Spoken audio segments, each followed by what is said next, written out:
This is Call the Psychiatrist, the show where psychiatrists answer your questions. I'm Dr. David Handley. And I'm Dr. Abby Snavely. In this episode, we have one listener who would like a hug from his therapist and a listener who's dealing with sibling conflict and a dying parent. Take my hand, say you like me, you better count the ways. Listening to this podcast does not mean we have a doctor-patient relationship. Our intention is to educate and entertain you. Nothing we say is intended or recommended as a substitute for medical advice, diagnosis, or treatment. Always seek the advice of your own physician or other qualified healthcare professional regarding any medical questions or conditions. This question comes from Jay. I've heard you say loud and clear that hugging is not a standard part of therapy. But what if a client could really benefit from a hug? What if they need a sign of affection and care? What if they're overwhelmed with emotion? What if this is the way they need support? I've never hugged my therapist, who I think of as a mother figure. She's warm and loving, but I'm craving this specific kind of reassurance right now. I want a hug. Hugs have never been part of my life. They were often withheld from me as a child. I felt pushed away. Now I believe a hug from my therapist would be massively healing. It would show their support and acceptance, that they care about me, the real me. It would also help me heal from my difficult childhood. The truth is, I'm afraid to ask. If she says no, it would hurt a lot. I am scared. I would feel rejected. How do you ask your therapist for something you really need and tolerate that they may not be willing to give it? Abby, do you feel bad about being perceived as an anti-hugger in this podcast? Where is this perception coming from? What do you mean? I think we were pretty explicit in the earlier episode. I mean, you know, mommy can be mean, but she can also love you. I thought I had earned, I don't know what, been edited to earn my reputation as the mean one, but I didn't know I was a non-hugger. Well, so to be fair, we talked there was an episode about the two people seeing the same therapist, and yes. There was some jealousy that he was giving out lots of hugs. I think we talked about it in the boundaries episode. I mean, you, if I remember correctly, talked about hugs being taken, which I think is a good point. So, I mean, I guess you're a hugger, but only under duress. I don't know if that makes you any better. I mean, no, we should be. What sort of split are you setting up here, man? I think for full disclosure, for Jay, we need to acknowledge that we have hugged patients and we have been hugged by patients. Yes.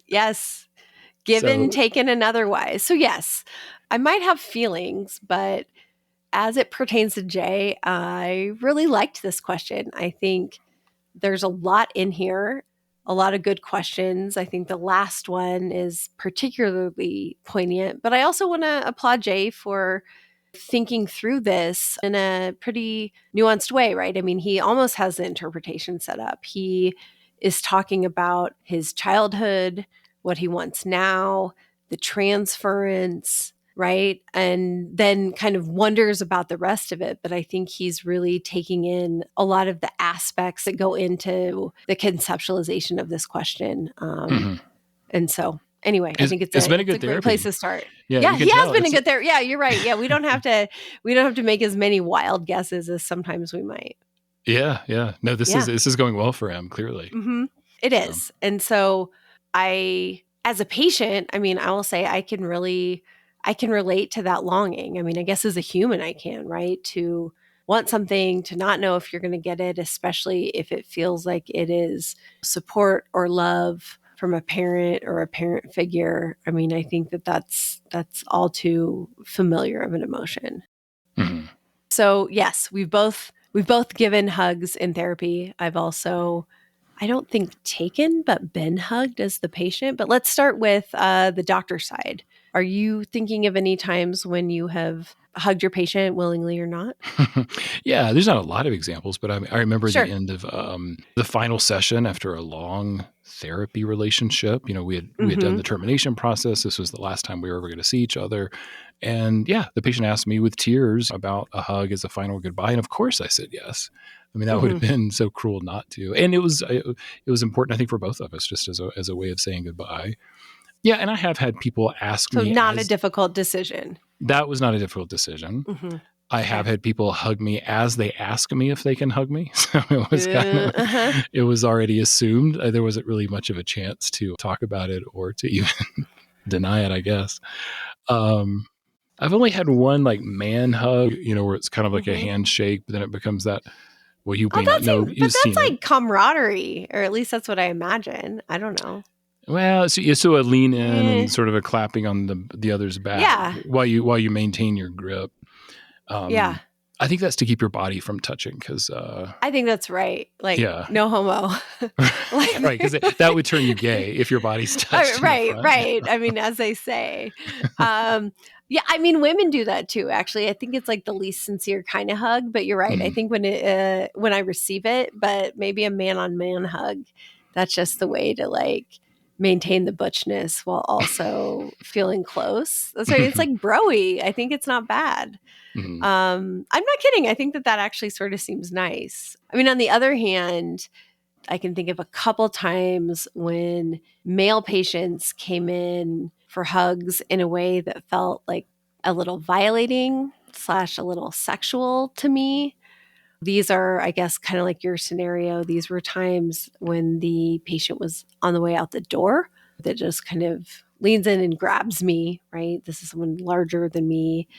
And both times I felt kind of icked out. The other one, I think, in addition to having my hand on the door, I had my other hand kind of like in front of me, sort of like a forearm shiver position or something. like just make a little cage in front of myself, which I'm not proud of that. That's obviously not the skilled way, but I think it also, I guess from our perspective, it just speaks to the fact that you're right. It's hard. It's hard to turn someone down or hurt their feelings. But I think in this scenario you described, you both felt close, and it sounds like it was a way to put some closure on the end of a good relationship. But I don't know. I don't want to put words in your mouth. No, I think you're right. But have you had people actually request? I mean, the way Jay is wanting to actually just have a discussion about it, make a request for a hug? Yeah, somewhat. I mean, I actually would say most of the time in my experience, it will more be like someone says, well, I know we can't hug, but we could talk about what it would be like. Or, oh, it's too bad we aren't friends and we would hug. But those are kind of maybe displaced ways of talking about it. I think again, I would respect it, but I think the way Jay's presenting it, and if someone asked me in a way that was really just desire and longing in this way, I think that it would be really touching. I mean, I think it depends on a whole host of factors. The context is do it. Yeah, the context is so important. Yeah, obviously it depends on the transference. Like if somebody's idealized me as a parent or a sibling and asked me for a hug, that's going to get a very different response from me than the patient who just said that she had fantasies that my wife would die so that we could be together. I mean, I'm probably not going to hug that person. Right. I mean, yeah, someone flirting, and with those guys I described, there's like a little bit of it is a feeling, but some of it also has to do with the rest of how they treated me, right? Like, other ways that weren't really that confusing about what was the purpose of this hug. Yeah, and when I even mention those fantasies about the hug being something more than supportive, right? I just want to remind everybody that it's okay to talk about those fantasies, but it's also important that those boundaries are strong so that things can't get misinterpreted. I think that's right. I mean, and even when Jay is saying, that he understands that hugging is not a standard part of therapy, I think that's right. But I think it feels to me it's kind of along the lines of, you have to know the rules so that you can know when to bend or break them, right? I think there's a lot of cases in which it might be warranted and appropriate to hug your patient, but I think it's better to think, all right, the default or the rule is we don't hug.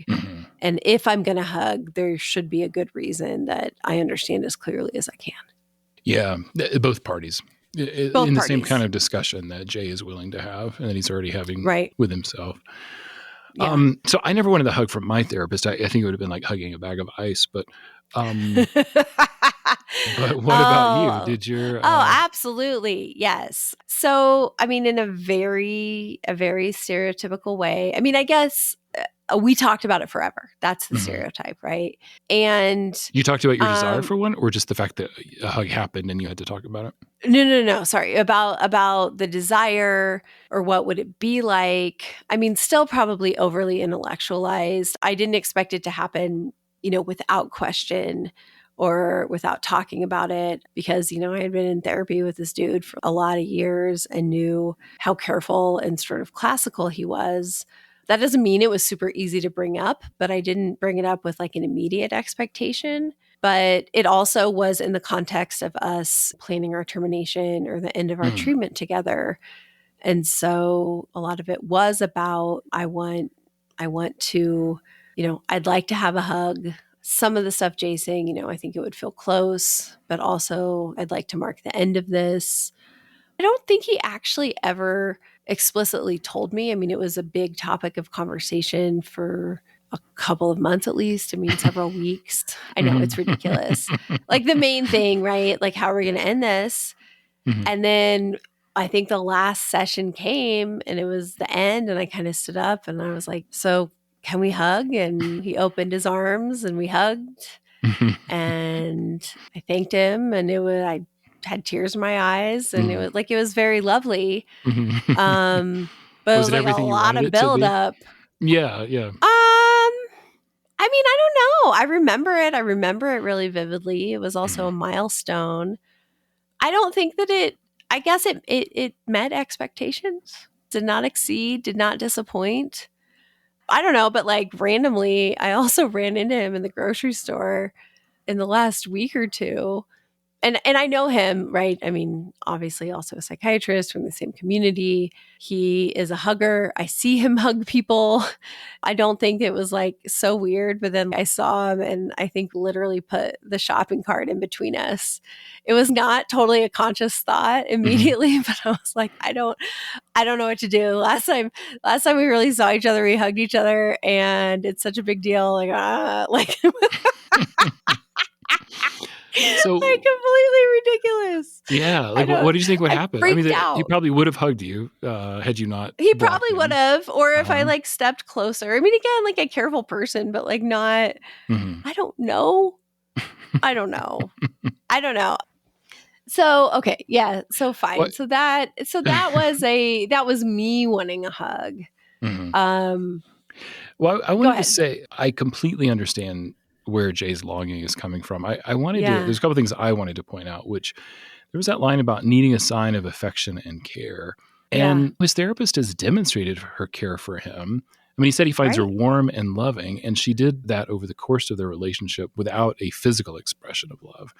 So and that's what I was wondering. Like, is there something missing that he thinks a need or a particular piece of that need that would be only filled by a hug, or could there be another way to get there? Right? Like, is he looking for something concrete or some proof, or is there something actually missing? Because I guess I think it's very possible to feel secure and safe and comforted without touching. I worry that his expectations are just really high. There's that line that he says, it would help me heal from my difficult childhood. And while I completely agree it would feel nice, it's a pretty short-lived salve. I mean, that's right. And I think it may be the whole package of the therapist, right? Whatever she said or her presence, her attention, her care, that to me is what's going to help him heal from his difficult childhood, right? It's not going to be a magical touch or a longed for piece of comfort, right? Because I also think like this desire for a hug feels like it's loaded with so much meaning. It's different even from a person who is so distraught that they need a hug, or someone that you want to comfort because of how emotional they are. This guy is just a big open wound, it sounds like. One way that obviously we think therapy works is that the therapeutic relationship is this training ground, and you develop these insights, new ways of doing things. And then that's supposed to propagate out into the rest of your life, into other relationships. And so Jay's wanting the hug from his therapist, but he needs it in other relationships. Right. And so if he used to feel pushed away, he wants to be close. I get that. But I'm just curious, who does he love in his life right now? I mean, yeah. Quite literally, is he getting hugs from them? Is he asking for hugs? Is he able to be intimate or make his needs known in other kinds of relationships the way he's willing to do it in this one, although he's reluctant to do it. So I wonder if that reluctance exists elsewhere. Right. I mean, to long to be cared for, he definitely, well, I guess he refers to the therapist as a she. I was going to say, I mean, you can think of a man or even someone younger as a mother figure, but especially if this woman has other motherly, either not necessarily his mother, right, but like an idealized mother, whether demographics or demeanor or her cozy office, or, is it a whole combination of who she is that he thinks that this particular person is the person to give it to him also, right? So he had a withholding mother, or a mother that withheld hugs. And now he has a mother figure who he thinks that the hug will be healing. Like that, I get how unconsciously or symbolically that makes a lot of sense, but I think you're right. My worry is that even if it happens, he's going to, either it's not going to do what he wants, or it may really lead to a confrontation of what he didn't get as a kid, and truly coming to terms with the fact that like he's never going to get it. Yeah. Which, it sounds like this therapist is a good one who will help him through that if that's what has to happen. Mm-hmm. Well, what do you think about the real question there at the end? How do you tolerate rejection from a therapist? I mean, you could really say from anybody, but especially from somebody that's this important to you. I think that's the heart of the matter. I think part of this process would be to trust her enough to ask, to truly ask for what you need, a hug or something else, to be vulnerable and knowing you're not going to get it. And I think having some faith, or I guess trust, that the two of you can get through that together, right? They may not be willing to give it, but they might be able to persist in having this human imperfect relationship with you after it. And I think it's actually the survival, or the tolerance of that kind of profound disappointment that actually is healing. Like you can live through that even if somebody lets you down. Yeah. That was my ultimate take too, is that she may not give it to him, but I think it sounds like a good enough relationship that she is going to be helpful in helping him process that loss. Yeah. And something will come of that. And I think he needs to care about them when he gets to the point that he can care about them both enough and believe in the relationship they have enough to ask it. How do you ask? I mean, I think you get in a place where you trust you both to handle whatever that the outcome is. Mm-hmm. I mean, right. She'll know how fragile he's feeling. I mean, either she says no and he's disappointed and they deal with it, or she says yes and they hug and then he's disappointed and then they deal with it. Right. I Because mean, it may not actually fulfill all those I'm not kidding. right? I mean, I think the longing and that loss is going to be there no matter what. I think the real work is getting to the other side and working through that exactly. together. Yeah, 100%. I mean, that sounded jerky, but it's like, but you're not, there's no way to avoid the pain and disappointment, which is kind of, I think, what he's onto already. Yeah. And so since it's true, then you got to just get through it. Mm-hmm. And that's what I mean about the stakes being so high. Yeah. And also maybe she hugs him this time. So that was really great. Can we do it again? And you're like, well, no. I mean, so now we have to you might be disappointed because she says no the third time or the fifth time, or I can't embrace you during our session. Now we really have to talk about it, right? I mean, and what that means. And so I think it's going to be a process. And so maybe it's just believing that the relationship's going to continue one way or another, right? I also wanted to point out that therapists frustrate you in a lot of other ways. I mean, for sure. They often don't give you what you want. So whether it's making an exception for a certain time slot, or if they would open up their schedule, or disclosing information about themselves that you wish they would, or they're not going to come to your retirement party. I mean, there's all kinds of boundaries that get set that can be frustrating, that people wish that the person would give them. So I don't know. Jay may have experienced that too from her. But I also think that is true of all human relationships, right? To your earlier point. I mean, even a best friend or a well-matched partner, even if it's like a codependent person, just because you're two different people, you can't always meet each other's needs exactly. Yeah. I mean, it's just there's just not going to be perfect attunement. And so I get why this feels particularly heavy, but I think navigating the limitations of other people in meeting our needs is probably something that's going to be helpful for everyone in their life. Yeah, if she hasn't disappointed him yet, then this may be an important disappointment to do it. Mm-hmm. Especially if it's so idealized, Yeah. There's that Good point where you get toppled off your pedestal, and this might be the point where that happens for her. Yeah, no, you're right. I think that's fair. Well, so for all the awkwardness, I guess, as I was talking about earlier, I ran into a patient at a yoga class and without thinking, rushed up and hugged her and felt embarrassed and, sort of like, oh, what came over me? But it was somebody I hadn't seen in a long time. And I was just truly glad to see her. And it was so out of context. I think I didn't think about it. And so I guess that's the other part is like therapists maybe don't want to hug people or we might seem withholding, but I guess it's also important to think through it or try to figure out like who that's for. I mean, this woman and I both had like a really good laugh about it afterwards, but it's not always just because the therapist doesn't want to hug you. Like sometimes we do. We just have to be professional. Right. And make sure we're not getting our needs met. Right. To that point, I mean, there's at least one person I can think of that we ended a really long analysis together. And I was ready to give a hug and think that a hug would have felt good, wanted a hug, if I do say so myself. And I got a nice warm handshake and that was it. And I had to deal with it, right? Like I couldn't think about it or I couldn't ask for it. I thought a lot about it, I should say. All right. Thanks, Jay. Let us know how it goes. Yeah. Thanks, Jay. Dancing just you and me. Cha, cha, cha. This question comes from Alice. I don't have a therapist, but could use some advice. I've enjoyed your take on some complicated problems. My dad is in hospice and it's bringing up a lot of feelings. There is the grief associated with his death, which is painful. But the worst problem is with my brother and sister. This situation is bringing up a lot of terrible family dynamics. My brother, the oldest and golden child, is the one in charge of all the details and important decisions. It grates at me, as he's the least involved in the day-to-day care, and he's a bully.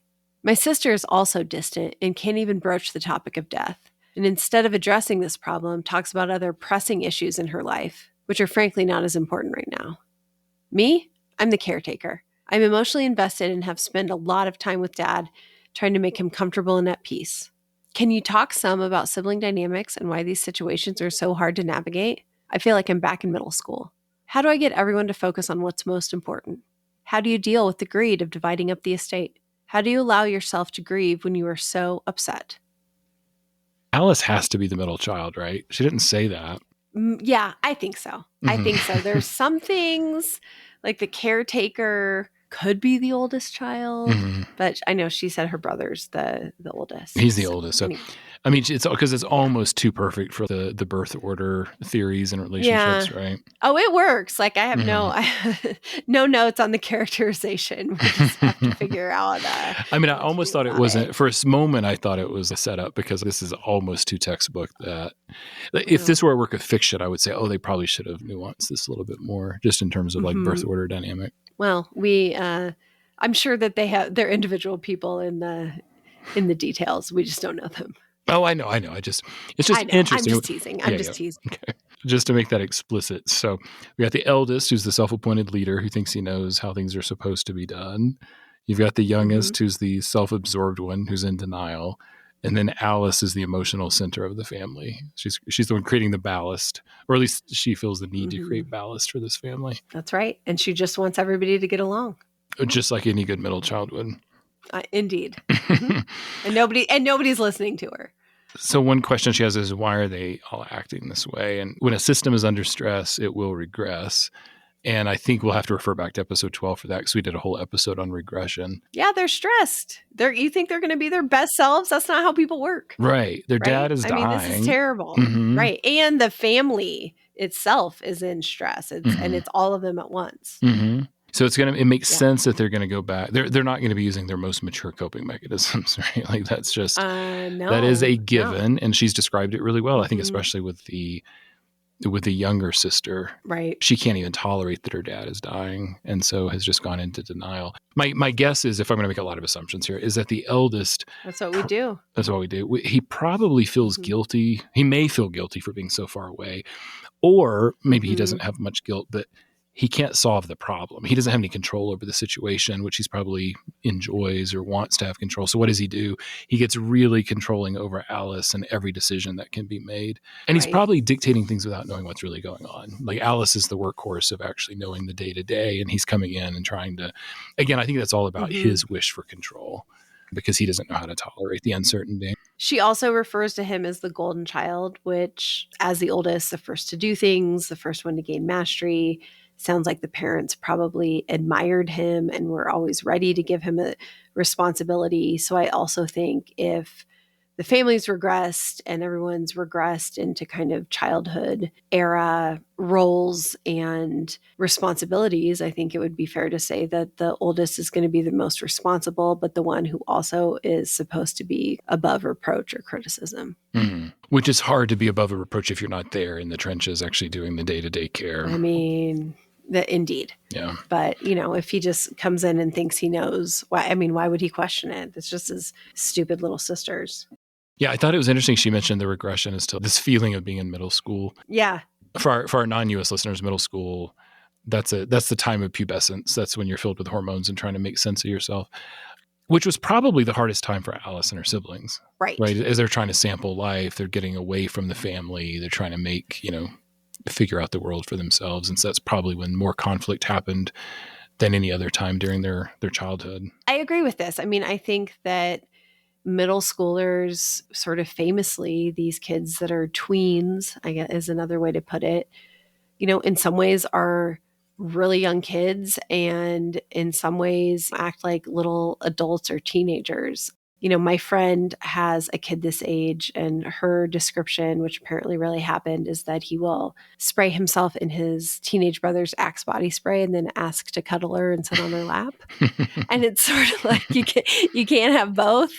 But it's pretty hard to be like 11 or 12. You could be 6 or 16. And then Alice, for her family, and this is making a lot of assumptions, but she could be in middle school while the oldest is in high school, being a teenager with a lot of autonomy. And then the youngest is a little kid who is getting babied, right? So being in middle school for her, I think really easily could be not figuring out where you fit and being caught in so many different ways.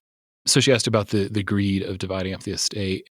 I think that people are greedy. And that, is when it's mostly about a deal, actual money or savings or material goods. But I also think that, especially when a parent is dying, what is this money or property a stand-in for? If it's about love, then that's going to be really hard, right? Who has a chip on their shoulder?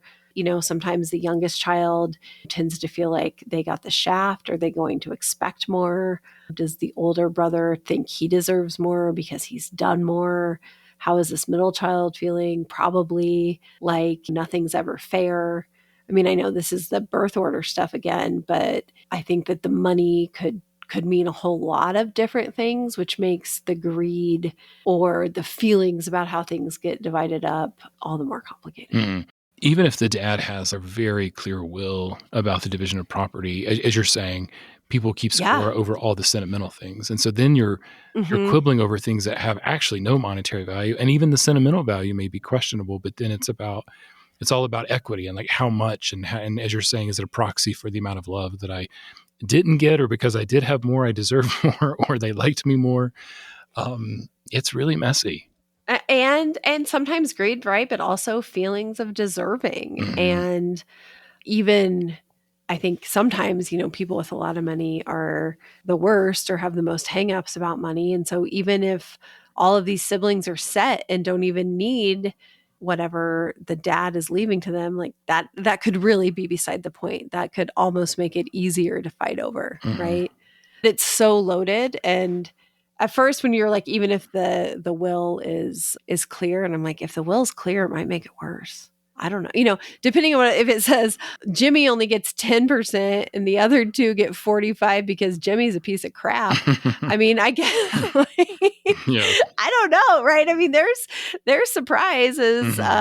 Maybe if dad leaves all the money to charity and leaves all the kids out in the cold, they can all be mad at him together. But otherwise, it's probably going to be hard. You're right. I had just in my assumption would be, when I said it would make it easy, it's just because it would say everything's divided equally 3 ways. But you're right. It may not actually say that. Oh, no. People do wild stuff, right? It's like so many conditions on who can get what. And so, deal with the greed. I mean, hopefully, if you guys can, sounds like it's tough right now. If there's a way to get everyone on the same team, if there's a way to have empathy for each other. I mean, I don't know how your brother and sister are seeing this. It doesn't sound like they have a lot of emotional bandwidth to process it, but in the end, you're all going to lose a dad. And maybe that's feels like too much to ask right now. But if there's a way to have empathy for everyone, maybe that takes some of the teeth out of the infighting. So that's a segue. She's asking, how do you focus on what's most important? So you're saying Alice needs to have more empathy, or it sounds like the other siblings probably. I think the other siblings more. I mean, recognizing this comes from Alice, but the other siblings more. But is there a mediator? Is there an aunt? Is there somebody who can help, I guess, the 3 siblings? Maybe if I was their therapist, or who somehow of trying to find the common ground between them to sort of say, like, you're all on the same team. Either you all lost your dad, or everybody's hurting, or you all want, if there's something they can all agree on, you all want what's best for, I don't know what, your mom, if she's still alive, or the grandchildren, or something. Like, is there anything to agree on? Because otherwise, I think there's so many opportunities for hard feelings and fighting. It would be nice to have some sort of guiding principle, even if it's like a value that they all agree on, to come back to kind of ground them. Because it doesn't sound like they hated each other before. What do you think? I don't know. Well, I'm just wondering, I think you're right. I think mediator and finding common ground is important. But if they don't have that, I was trying to think of what Alice can do, like as far as advice for her. And I think what I would say is she should be open and honest about how she's feeling. I was going to say, I think you got to start with telling them how she feels. And be very explicit. Don't pull any punches. Tell your sister about your dad's discomfort and how hard it is to watch him struggle. Set limits on the brother when he's being a bully. Let him know how you feel when he's dictating things. I think if you own that and you're honest, I mean, they might get defensive, but you're just stating your facts and your reality. And then talk about your anticipation of the grief, that's what it's actually about, that we're all struggling. I mean, I think she may be able to invite the common ground just by talking about her experience, like what she's worried about, how bad this is going to be, even her fears about the estate. I'm so worried this is going to be awful, that we're going to be at each other's throats. Like, how might we prevent that? I think getting it out there, I think maybe with the brother especially, and the sister, I think just she's overwhelmed. Yeah. And maybe even suggest that. Like, I know this must be overwhelming, but I'm overwhelmed and this is what I'm going through. Like, I don't know. I think coming back to her own experience could be helpful for the other siblings. Yeah. I mean, I think that's right. It reads as if a lot of Alice's issue, I mean, in addition to how her brother and sister are actually behaving, is that, she's both more emotionally invested and doing more. And so I think you're right about being honest about her thoughts and feelings. I think for her, she should try to watch out for resentment. And that may also come in the form of being very directive, right? It doesn't sound like, these two are going to on their own show up and start helping more. But is there a way to sort of share the workload as they get to a better place for being able to discuss their emotions? It doesn't mean Alice has to keep hers in, but in terms of actually offloading some of her burden, I think they could at least be asked to do tasks. It's harder to force somebody to emotionally engage with you if they don't have it in them. They're going to say no. Don't you think? I don't think they're going to do it. You don't think so? Even if she directly asks? I don't think so. And if they say no, I think it's then okay to talk about those feelings of resentment, talk about your own. I guess I think that she needs to give them a chance to say no. Okay. I don't think it's fair to assume they won't come.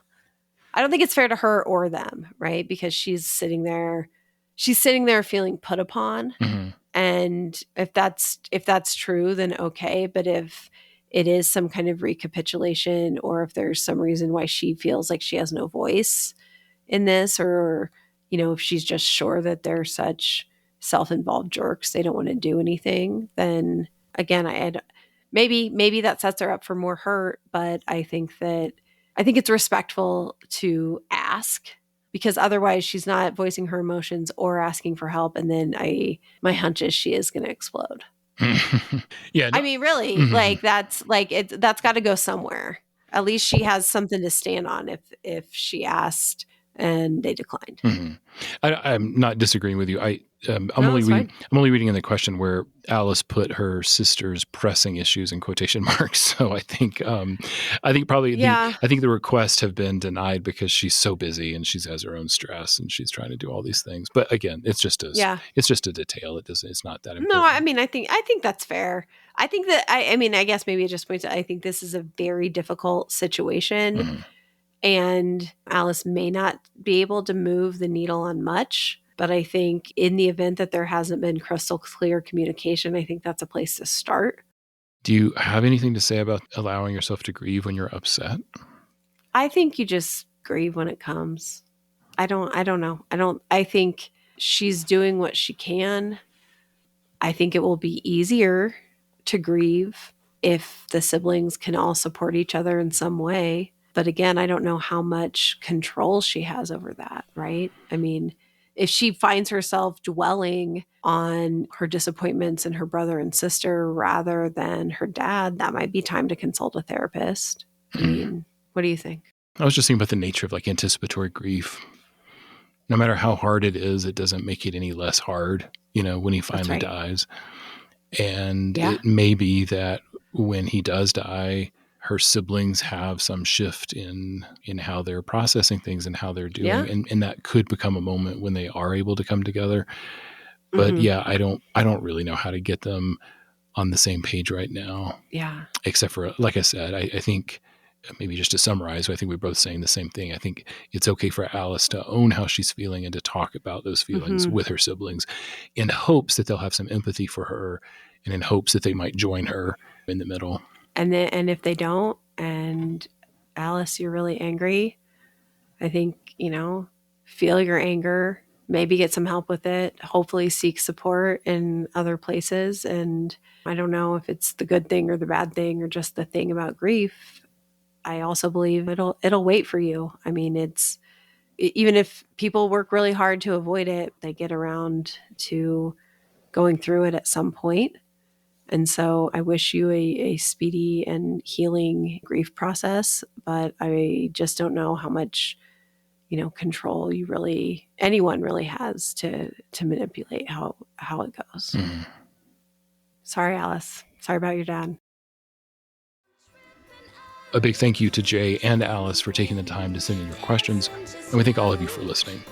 Please send in your questions by email or an audio message at our website, callthepsychiatrist.com. We'd love to see you on Instagram and Facebook at Call the Psychiatrist. Take care. Bye. I don't know. I suppose I could have been like, have you heard about my podcast? That would have been the worst. So we talk about you all the time. Right. And then he'd be like, what's a podcast? I mean, I don't know.